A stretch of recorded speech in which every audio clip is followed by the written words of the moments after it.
트럼프 대통령의 금리 인하 압박이 계속되고 있는 가운데 연준이 금리를 또 한 번 동결했습니다. 2026년까지 캘리포니아주의 휘발유 가격이 갤런당 $8까지 오를 수 있다는 분석이 나왔습니다. 올해 허리케인 시즌이 예정보다 빠르게 시작될 가능성이 높은 것으로 나타났습니다. 어제 연방이민세관 단속국이 워싱턴 DC 지역의 레스토랑 수십 곳을 방문해 집중 단속을 벌인 것으로 확인됐습니다. 오늘 리얼 아이디가 미저녁에서 본격적으로 시행됐습니다. LA 국제공항에서는 약간의 혼란이 빚어졌지만 대기 시간은 평소와 비슷한 수준을 기록했습니다. Congratulations. 리차드 호프만 변호사 1,250만 불, 교통사고 1,250만 불 보상. 사상 최고의 보상금으로 다시 한번 실력을 입증했습니다. 리차드 호프만이 아니었으면 이렇게 큰 보상금은 꿈도 못 꿨죠. 정말 최선을 다해 열심히 도와주시는 모습에 모두 감동받았어요. 1,250만 불이라니 아직도 믿기지가 않네요. Trusted me to win for you. 리차드 호프만 법률그룹 323-782-8600. 여러분 안녕하십니까? 5월 7일 첫 소식입니다. 거듭되는 트럼프 대통령의 금리 인하 압박에도 미 연준이 금리를 동결했습니다. 파월 연준 의장은 트럼프 대통령의 관세 정책이 그대로 유지되면 경제에 악영향을 미칠 것이라고 경고했습니다. 뉴욕에서 나세웅 특파원입니다. 미국 기준금리가 기존 4.25에서 4.5% 수준으로 유지됐습니다. 미국 연방준비제도는 이틀간 공개시장위원회를 열고 올해 세 번째 금리 동결 결정을 내렸습니다. 연준은 노동시장은 여전히 견고하고 경제도 꾸준히 성장하고 있다면서도 실업률과 인플레이션이 증가할 위험이 커졌다고 배경을 밝혔습니다. 파월 연준 의장은 트럼프 대통령의 관세가 예상보다 훨씬 크다며 그대로 유지되면 악영향이 지속될 수 있다고 경고했습니다. If the large increases in tariffs that have been announced are sustained, they're likely to generate a rise in inflation, a slowdown in economic growth, and an increase in unemployment. 이어 트럼프 대통령의 압박은 전혀 결정에 영향을 주지 못한다고 일축했습니다. 앞서 트럼프 대통령은 파월 의장을 실패자라고 부르며 수차례 금리 인하를 요구했습니다. Doesn't affect our doing our job at all. Only the economic data, the outlook, the balance of risks, and that's it. That's all we're going to consider.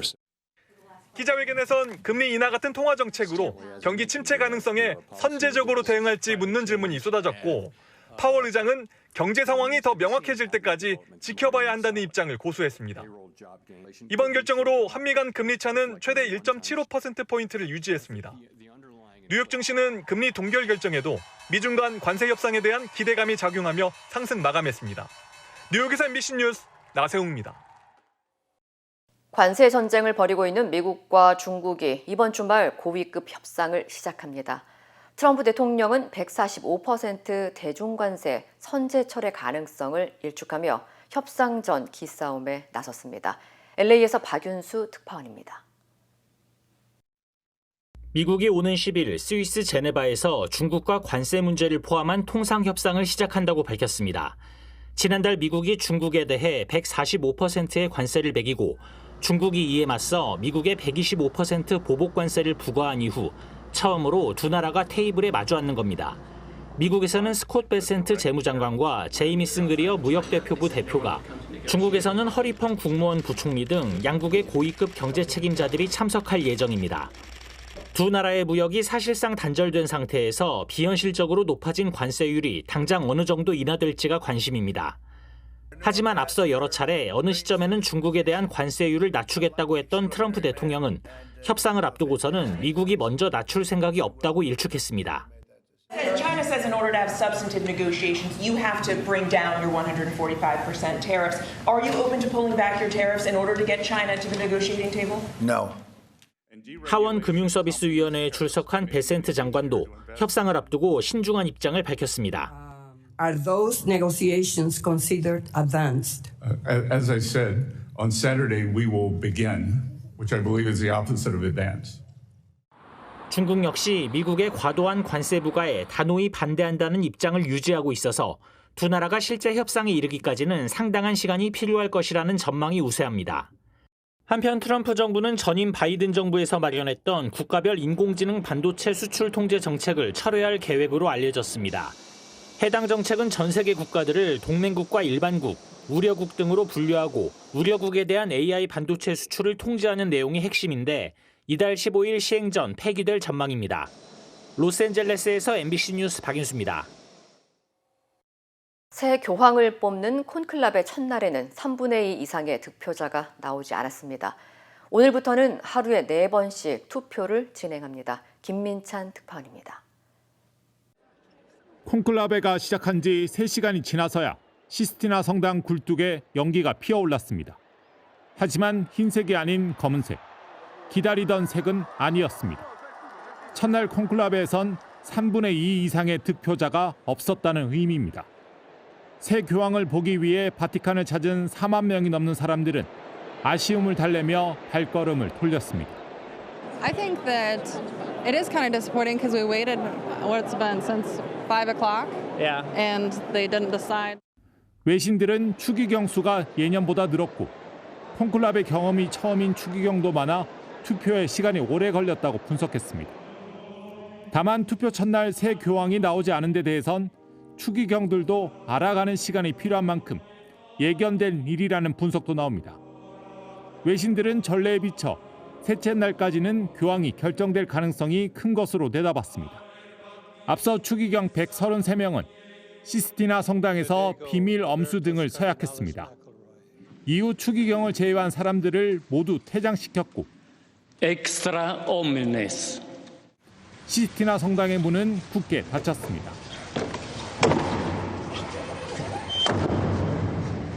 첫날 투표를 마친 추기경들은 숙소인 산타마르타로 돌아가 다시 격리됐습니다. 첫 투표에선 주요 후보들의 윤곽이 드러났을 걸로 보입니다. 이제부터는 하루에 4차례씩 투표가 진행되는데 유력 후보로 표가 쏠릴 수 있어 시스티나 성당을 향하는 세계의 이목은 더욱 집중될 전망입니다. 바티칸에서 MBC 뉴스 김민찬입니다. 캘리포니아주의 휘발유 가격이 최대 75%까지 오를 수 있다는 경고가 나왔습니다. 브라이언 존스 캘리포니아주 상원 의원은 최근 보고서를 인용해 정유소 폐쇄로 인한 공급 부족이 휘발유 가격을 갤런당 $8.43까지 올릴 수 있다고 밝혔습니다. 특히 LA 지역의 필립스 66과 북가주의 발레로 등 주요 정유소 2곳이 2026년까지 가동을 중단할 예정이어서 정유 생산량은 향후 3년간 최대 21% 감소할 것으로 전망됩니다. 휘발유 가격은 특히 모노 카운티와 홈볼트 카운티 등 일부 지역에서 더 높게 형성될 것으로 보입니다. 현재 캘리포니아는 하루 평균 1,310만 갤런 이상의 휘발유를 소비하고 있지만 자급률은 24%에 불과합니다. 보고서는 정유소 폐쇄로 인해 하루 660만에서 최대 1,310만 갤런의 공급 부족이 발생할 수 있다고 경고했습니다. 정치권에서는 게빈 뉴섬 주지사에게 정유소 폐쇄를 막기 위한 긴급 조치를 촉구하고 나섰습니다. 올해 허리케인 시즌이 예정보다 빠르게 시작될 가능성이 제기됐습니다. 기상 전문가 앤디 헤이즐턴은 앞으로 2주 안에 태평양에서 중앙아메리카와 콜롬비아에 걸쳐 광범위한 저기압이 형성될 것으로 보이며 이로 인해 소용돌이성 폭풍이 발생할 수 있다고 경고했습니다. 이번에 예상되는 저기압성 폭풍은 중심부에서 강한 비를 동반하며 수백 마일 떨어진 지역까지 영향을 미칠 수 있는 것으로 분석됐습니다. 특히 중미 인근 12개국 이상에서 폭우와 홍수, 산사태 등 심각한 피해가 우려되고 있습니다. 콜로라도 주립대학교 연구진도 올해 허리케인 시즌이 예년보다 바쁠 것으로 전망하며 이름이 붙는 대형 허리케인이 17개 이를 것으로 내다봤습니다. 전문가들은 해수면 온도가 이례적으로 높아지면서 열과 습기를 유발하고 이것이 열대성 저기압 형성의 주요 원인이라고 분석했습니다. 공식 허리케인 시즌은 6월 1일부터 11월 30일까지입니다. 어제 이민세관 단속국이 워싱턴 DC 지역의 레스토랑과 기업들을 방문하며 집중 단속을 벌인 것으로 전해지면서 지역사회 불안감이 커지고 있습니다. ABC 뉴스에 따르면 어제 이민세관 단속국은 14번가, 차이나타운, 듀폰 서클 지역 등 워싱턴 DC 일대의 수십 개의 레스토랑과 테이크아웃 전문점, 바 등을 방문했습니다.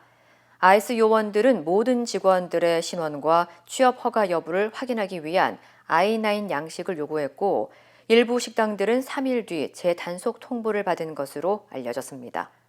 업주들에 따르면 요원들은 레스토랑에 방문해 1시간 30분 동안 머물렀고 당시 식당에 있던 일부 손님들은 단속 현장을 실제로 목격하면서 불안감을 토로한 것으로 전해졌습니다.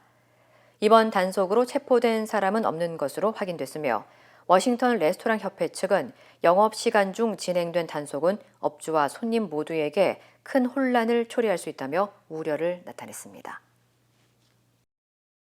리얼 아이디 시행 첫날인 오늘 LA국제공항은 다소 혼란스러운 분위기 속에서도 운영에 큰 차질 없이 운항을 이어가고 있습니다. 오늘부터는 미국 내 국내선 항공편 탑승 시 리얼 아이디 또는 여권, 군인 신분증 등 연방정부가 인정하는 신분증이 필요하며 기존 운전면허증만으로는 보안 검색대를 통과할 수 없습니다. 하지만 LAX 공안 보안 책임자는 리얼 아이디가 없어도 탑승 자체는 가능하다며 보안 절차가 다소 길어질 수 있지만 현재까지 대기 시간은 평소와 비슷한 수준이라고 밝혔습니다. 연방교통안전청 TSA는 리얼 아이디 미 소지자에 대해 QR코드가 포함된 안내지를 배포하고 별도 검색을 통해 탑승을 허용하고 있습니다. 리얼 아이디는 항공기 이용 외에도 연방법원, 군기지 등 주요 시설 출입 시에도 필요하며 9.11 테러 이후 도입된 보안 강화 조치입니다. 현재 미 전역 항공 승객 가운데 약 81%는 리얼 아이디 요건을 충족하고 있지만 캘리포니아는 아직 55%에 그치고 있습니다. I have not been traveling out of country, so that's why I don't have one. And like I said, I completely forgot about the deadline. 한편 TSA는 초기 혼란을 줄이기 위해 추가 인력을 배치했다고 밝혔습니다. 연방정부의 인력 감축이 본격화되면서 워싱턴 DC 지역의 주택 매물이 급증하고 있는 것으로 나타났습니다. 부동산 웹사이트 레드핀에 따르면 지난 4월 27일 기준으로 4주 동안 워싱턴 DC 지역의 매물로 나온 주택 수는 전년 대비 25.1% 급증해 사상 최고 증가율을 기록했습니다. 전문가들은 이 같은 현상을 최근 일론 머스크가 이끄는 정부 효율부 도지의 대규모 인력 감원의 여파로 분석하고 있습니다. 이로 인해 연방 직원들이 주로 거주하는 워싱턴 DC 교외 지역에서 매물이 빠르게 증가하고 있으며 특히 알렉산드리아 지역은 전년 동기 대비 41% 급증한 것으로 조사됐습니다. 현재 워싱턴 DC의 주택 매매 중간 가격은 전년 대비 4.1% 상승한 60만 964달러입니다. 미국 캔자스주의 소도시 상공에서 정체불명의 검은 고리가 관측돼 지역 주민들의 관심이 집중되고 있습니다. 보너 스프링스에 거주하는 프랭키 캠넌 씨는 오토바이를 타고 가던 중 하늘에 커다란 검은 고리가 떠 있는 것을 목격하고 살면서 이런 건 처음 본다며 고리 중심부가 유독 짙고 소용돌이 치듯 연기가 퍼지고 있었다고 설명했습니다. 직접 촬영한 영상에는 고리 중심에서 검은 입자들이 떨어지는 모습도 포착됐습니다. 또 다른 주민은 처음에는 새떼로 착각했을 만큼 생소한 형태였다고 말했습니다. 폭스 기상센터는 이 현상이 일종의 폭발로 인해 발생한 드문 연기고리 현상일 가능성이 높다고 분석했습니다. 빠르게 상승하는 공기가 연기를 원형으로 감싸며 일종의 버섯구름 형태처럼 형성되는 현상이라고 설명했습니다. 지난 3월 워싱턴주 시애틀에서도 유사한 검은 링이 포착돼 주민들이 놀란 바 있으며 당시에는 인근에서 열린 모터크로스 경기장의 폭발 효과가 원인으로 확인됐습니다. 뉴욕주의 한 공무원이 길을 잃은 배달 기사에게 총격을 가한 혐의로 기소됐습니다. 뉴욕주 경찰국은 지난 금요일 길을 묻기 위해 자신의 집 초인종을 누른 배달원에게 총격을 가한 혐의로 뉴욕주 공무원 존 라이리를 기소했다고 밝혔습니다. 피해자는 음식 배달 앱 도어대시 소속 배달원으로 배달 도중 휴대전화가 고장나 정확한 주소를 찾지 못해 여러 집을 다니며 도움을 요청한 것으로 전해졌습니다. 경찰에 따르면 용의자는 배달원에게 자신의 집에서 나가라고 말한 뒤 차를 타고 떠나려는 피해자를 향해 여러 발의 총격을 가한 것으로 드러났습니다. My phone is broken. Can you help? He did stop at our house. Didn't seem to speak that good of English. There's nothing to indicate that the victim had any nefarious intentions. He was just out there doing his job. 존 라일리는 1급 폭행, 2급 무기 소지, 총기 불법 소지 등의 혐의로 기소됐으며 현재는 보석금을 내고 풀려난 상태입니다. 한편 라일리는 뉴욕주 체스터타운의 고속도로 관리자이자 연방 허가를 받은 총기 판매상인 것으로 알려졌습니다. 다음은 한국 소식입니다. 대선 후보 단일화 문제를 두고 국민의힘 내 갈등이 격화되고 있습니다. 국민의힘 김문수 후보와 무소속 한덕수 후보가 어제 저녁 회동을 가졌지만 서로 입장차만 확인했는데요.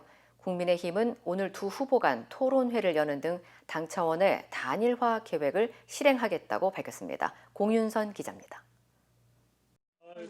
김문수 국민의힘 대선 후보와 한덕수 후보가 서울 종로구의 한 식당에서 단일화를 위한 회동에 나섰습니다. 두 후보는 손을 서로 맞잡으며 화기애애하게 대화를 시작했지만 1시간 20여 분의 회동에도 끝내 합의점을 찾지 못했습니다. 한 후보 측은 회동 직후 특별하게 합의된 사안은 없다며 당에서 정한 대로 따르겠다는 입장을 전달했다고 설명했습니다. 당에 일임을 했고 당에서 결정된 대로 우리는 실행을 할 것이고 또 그 결과에 대해서도 승복을 한다. 이게 처음부터 끝까지 똑같은 얘기입니다. 김 후보는 직접 회동 결과를 설명했는데 한 후보가 당의 단일화 방안을 일임했다는 말만 반복해 대화가 진척될 수 없었다고 밝혔습니다. 모든 것은 당에 다 맡겼다. 본인은 당이 하자는 대로 하겠다. 이 말씀을 확고하고도 반복적으로 계속하셔서 회동 결렬 소식이 들리자 국민의힘은 의원총회를 열고 당 차원의 단일화 계획을 진행하겠다고 전격 선언했습니다. 권성동 원내대표는 김 후보의 결단을 촉구하는 단식에 돌입했고 지금 결단하지 않으면 우리는 미래 세대에게 용서받지 못할 짓을 짓게 될 것입니다. 존경하는 김문수 후보님, 이제 결단해 주십시오. 응답자의 80% 이상이 후보 단일화가 필요하다. 후보 등록 전에 단일화해야 한다는 의견을 밝혔다는 내용의 여론조사 결과도 공개했습니다. 이어 비상대책위원회까지 열어 이양수 사무총장을 신임 선관위원장으로 임명하고 오늘 저녁 6시에 인터넷 유튜브 생중계를 통한 1대1 토론회를 실시하기로 결정했습니다. 또 토론회가 끝나면 저녁 7시부터 다음 날 오후 4시까지 1대1 여론조사를 하겠다는 계획도 밝혔습니다. 마침 김 후보 측이 오늘 오후 4시에 한 후보 측에 추가 회동을 하자고 제의한 상태였지만 한 후보 측은 토론회를 하고 보자며 국민의힘의 제안을 즉각 수용했습니다. 국민의힘은 김 후보가 수용하지 않으면 토론을 할 수 없겠지만 여론조사는 그대로 진행하겠다고 밝혔습니다. 토론회가 무산이 되면 그냥 토론회가 아닌 된 상태로 여론조사는 갑니다. 여론조사 결과에 따라 대선 후보 교체 가능성도 있는 것인지를 묻는 질문에 국민의힘은 우리가 바라는 건 단일화를 촉구하는 절차가 되는 것이라고 답했습니다. MBC 뉴스 공윤선입니다. 낯선 이국 땅에서 새로운 삶을 시작한 지 50여 년. 언어와 문화의 장벽을 넘어 힘차게 걸어오신 어르신들. 여러분의 노력과 헌신에 깊이 감사드립니다. 이제는 편안하고 행복하게 살아가시길 바랍니다. MJ보험은 한인 커뮤니티를 이끌어오신 어르신들을 진심으로 응원합니다. 말이 통하는 종합보험 MJ보험. 메디케어는 매년 건강보험을 5점 만점으로 평가합니다. 2025년 에스티바 헬스는 캘리포니아에서 4점 이상 받은 우수한 건강보험 중 하나입니다. 에스티바 헬스 가입하셔서 많은 혜택을 누리세요. 자세한 내용은 지금 바로 1888-688-8584로 전화주세요.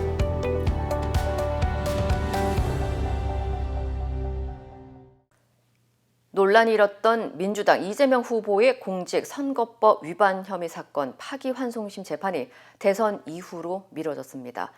균등한 선거운동의 기회를 보장하고 재판의 공정성 논란을 없애기 위해서라고 재판부는 기일 연기 이유를 설명했습니다. 유서영 기자입니다.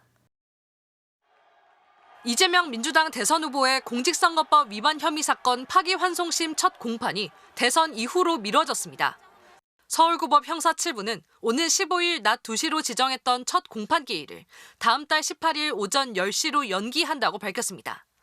재판부는 이 후보 측이 기일 변경 신청서를 제출한 지 약 1시간 만에 이를 받아들였다고 언론에 공지했습니다. 그러면서 대선 후보인 피고인에게 균등한 선거운동 기회를 보장하고 재판의 공정성 논란을 없애기 위해 대선 이후로 기일을 변경했다고 이유를 설명했습니다. 또 법원 안팎의 영향이나 간섭을 받지 않고 오로지 헌법과 법률에 따라 독립하여 공정하게 재판한다는 자세를 견지해왔고 앞으로도 마찬가지라고 했습니다. 법원이 기일 변경 사유를 공개적으로 밝히는 건 매우 드문 일입니다. 전례 없는 초고속 재판 진행을 놓고 커지고 있는 법원 안팎의 비판 여론과 무관치 않아 보입니다. 앞서 대법원은 항소심 무죄 선고 후 36일 만인 지난 1일 사건을 유죄 취지로 파기환송했습니다. 통상 한 달에 한 번 하는 전원 합의 기일을 이틀 만에 열어 사건 배당부터 결론까지 사흘 안에 끝냈습니다. 대법원 선고 이튿날 사건을 넘겨받은 서울고법도 그날 바로 첫 공판 기일을 지정하면서 재판의 속도를 냈습니다. 대선이 임박한 상황에서 사법부가 정치 개입 논란을 자초했다는 현직 판사들의 실명 비판글이 법원 내부망에 이어졌습니다. 민주당은 5월 12일 공식 선거운동 돌입 전에 재판부가 공판 기일을 미뤄야 한다면서 탄핵, 청문회, 입법 등 수단을 총동원하겠다고 압박해왔습니다. 대선 기간 예정된 재판은 더 있습니다. 이 후보 측은 다른 재판도 대선 이후로 연기해달라고 신청했고 이 가운데 대장동 의혹 사건 재판부도 이를 받아들여 다음 달 24일로 연기했습니다. MBC 뉴스 유서영입니다. 재판이 연기되면서 이재명 후보는 대선 기간 사법 리스크를 일단 해소하게 됐습니다. 민주당이 추진하던 조희대 대법원장 등에 대한 탄핵도 당장은 진행되지 않을 것으로 보입니다. 김재인 기자입니다. 서울고등법원이 파기환송심 기일을 연기하자 더불어민주당 이재명 후보는 당연하고 합당한 결정이라고 환영했습니다. 국민이 현실적으로 주권을 행사하는 중요한 시기이기 때문에 국민들의 주권 행사에 방해가 되지 않도록 하는 것이 매우 중요합니다. 이 후보는 여전히 사법부를 신뢰한다고 했습니다. 그러면서 사법부의 독립을 지켜내고 이런 일이 발생하지 않도록 경계하는 게 필요하다고 했습니다. 우리가 사법부를 보통 인권과 민주주의의 최후 보루라고 합니다. 보루라고 하는 말이 가지는 그 의미를 한번 생각해 보시기를 바랍니다.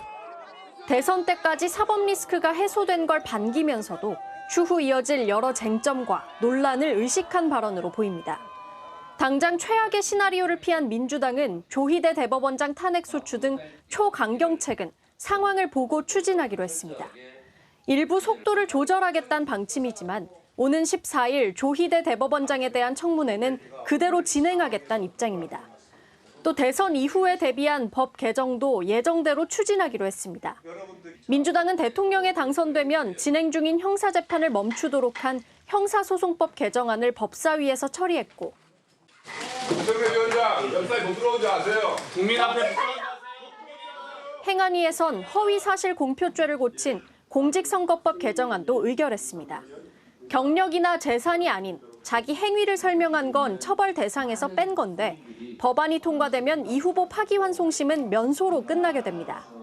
피고인 이재명 방탄입법 헌정 파괴 중단하라! 중단하라! 중단하라! 중단하라! 국민의힘은 강하게 반발했습니다. 민주당이 노골적인 이재명 맞춤형 입법기관으로 전락했다는 주장입니다. 딱 한 사람만을 위한 한 사람이 처벌을 면제하는 법안을 만든 것이 이번이 처음입니다. 만약 이 후보가 대선에서 승리하고 민주당이 추진한 법안들이 국회를 통과하면 이 후보의 형사재판이 모두 멈추면서 재임 기간 동안 사법 리스크를 완전히 벗어나게 됩니다. MBC 뉴스 김지인입니다. SK텔레콤 해킹 발생 19일 만에 최태원 SK그룹 회장이 대국민 사과를 했습니다. 앞으로 보안 문제를 각별히 챙기겠다고 했는데 정작 위약금 면제에 대해서는 답을 내놓지 않았습니다. 김윤미 기자입니다. 해킹 발생 19일 만에 결국 최태원 SK 회장이 고개를 숙였습니다. 고객분들과 국민들께 불안과 불편을 초래했습니다. SK그룹을 대표해서 사과드립니다. 당초 최 회장은 오늘 국회 과방위에서 열리는 해킹 사태 청문회에 증인으로 채택됐습니다.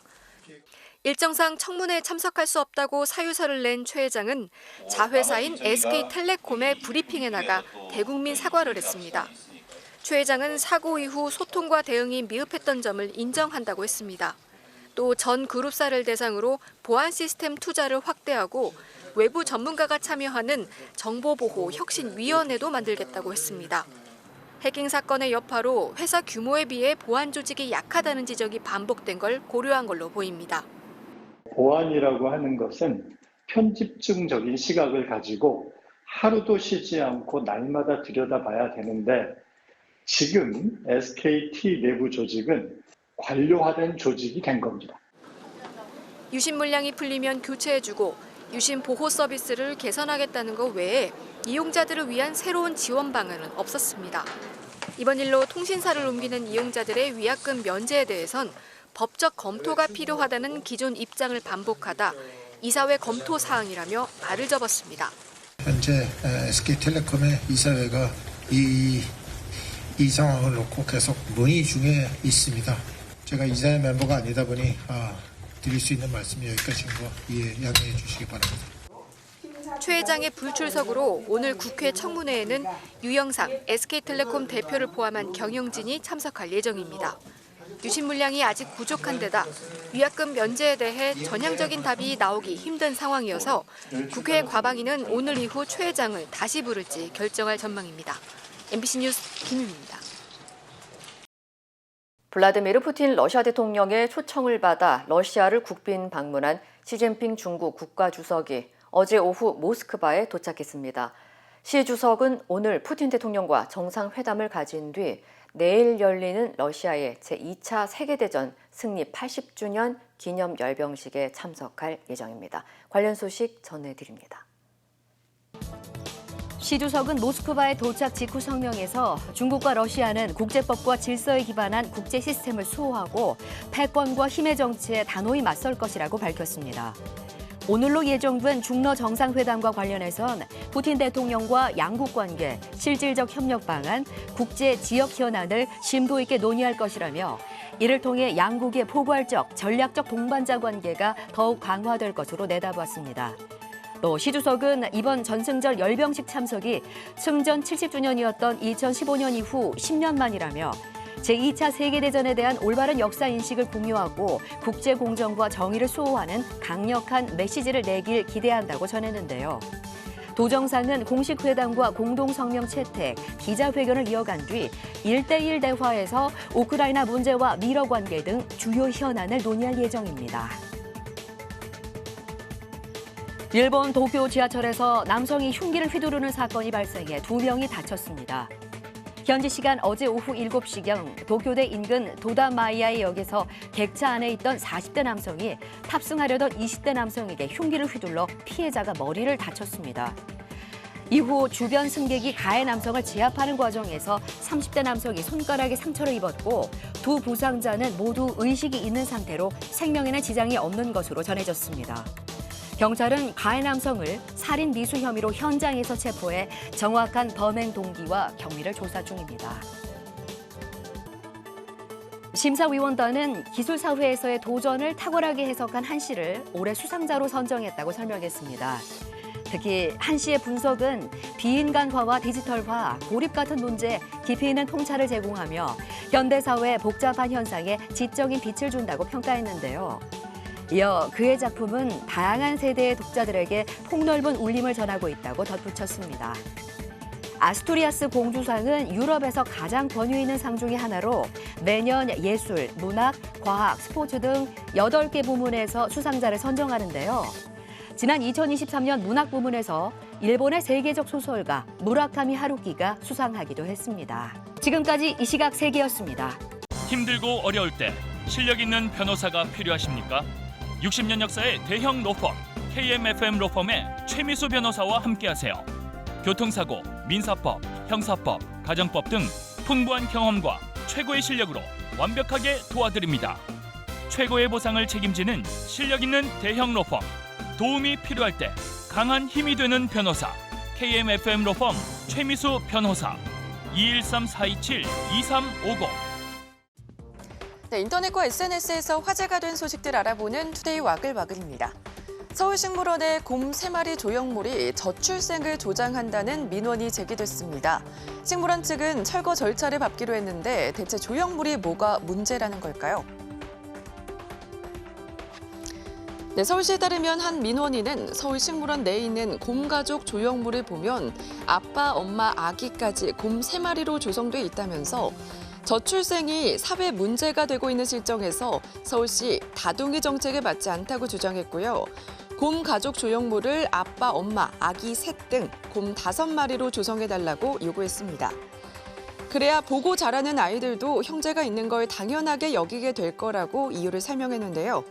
서울식물원은 저출생 문제 제기에는 공감한다면서도 아기 곰 3마리를 추가 설치하기에는 노후가 심하고 아이들이 올라가 노는 등 안전상 우려가 있다며 이달 중에 철거할 예정이라고 밝혔는데요.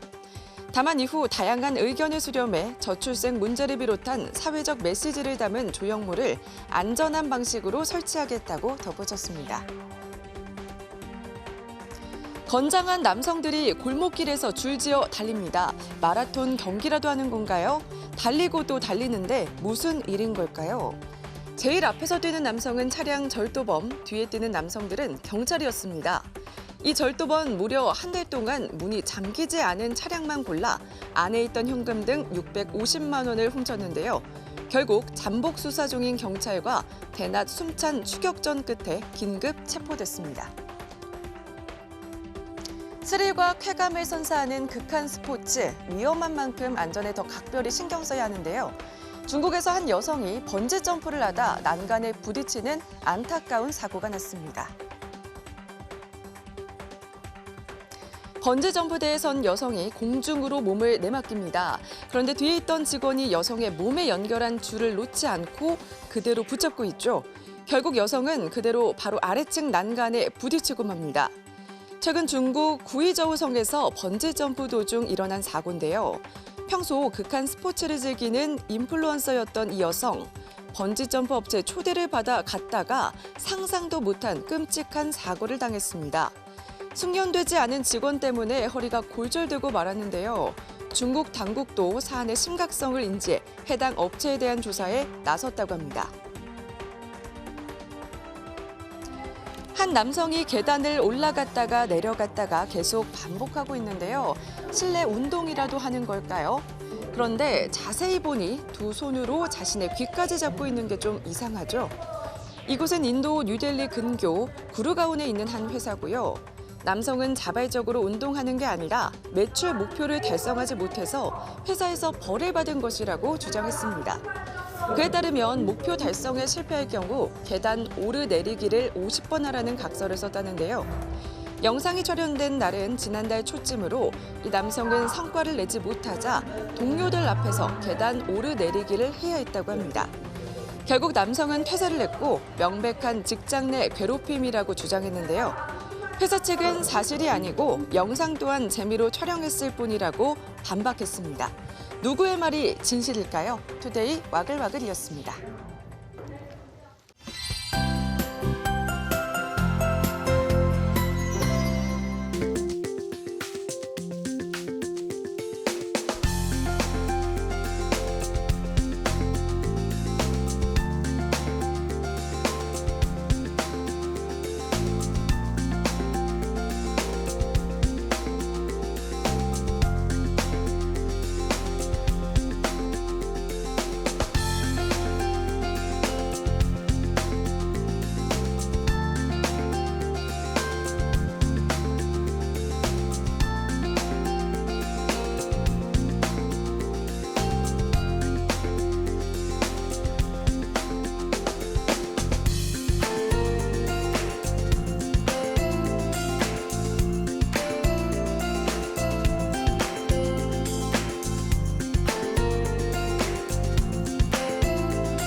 이상으로 5월 7일 수요일 뉴스를 마칩니다. 시청해주신 여러분 고맙습니다.